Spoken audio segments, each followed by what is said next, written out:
Chotila deputy કલેક્ટરે ચોટીલાના ગોલીડા ગામની પ્રાથમિક શાળામાં આવેલ મધ્યાહન ભોજનમાં અનેક પ્રકારની ગેરરીતિ સામે આવતા મધ્યાહન ભોજન સંચાલક અજયભાઈ રઘુભાઈને તાત્કાલિક અસરથી છૂટા કરી ઘર ભેગા કરાયા।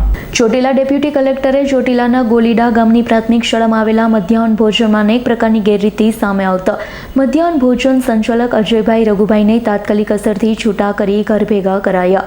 92 બાળકોને લીધું હતું, ત્યારબાદ ક્રોસ ચેકિંગ હાથ ધરાતા મધ્યાહન ભોજનની સામે 126 બાળકોની સંખ્યા દર્શાવી હતી।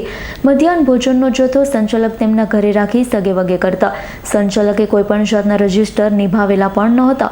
સ્ટોક રજિસ્ટર પણ સંચાલક પોતાના ઘરે રાખતા હતા। અમો દ્વારા ગોલીડા પ્રાથમિક શાળા ખાતે આવેલ મધ્યાહન ભોજન કેન્દ્રની આકસ્મિક તપાસણી કરી હતી।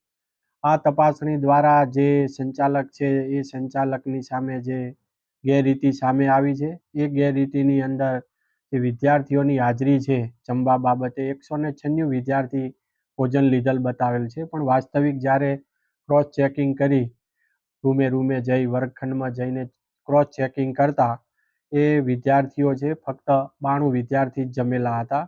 એટલે ઘણા બધા વિદ્યાર્થીઓની ખોટી હાજરી ધ્યાને આવેલ।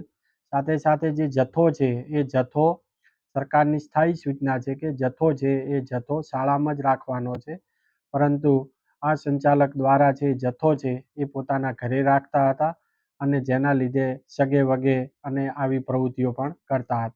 આવી અનેક પ્રકારની ગેરરીતિઓ સામે આવતા તાત્કાલિક અસરથી જે નિમણૂકની શરતો છે ધ્યાને લઈને સંચાલક અજયભાઈ રઘુભાઈ મેણિયા એ તેઓને તાત્કાલિક અસરથી છૂટા કરવામાં આવેલ છે અને આગળની કાયદેસરની કાર્યવાહી હાથ ધરેલ છે। વિક્રમસિંહ જાડેજાનો રિપોર્ટ, S9 ન્યૂઝ, ચોટીલા। અમારી તમામ માહિતીથી અપડેટ રહેવા માટે જોડાયેલા રહો S9 ન્યૂઝ સાથે।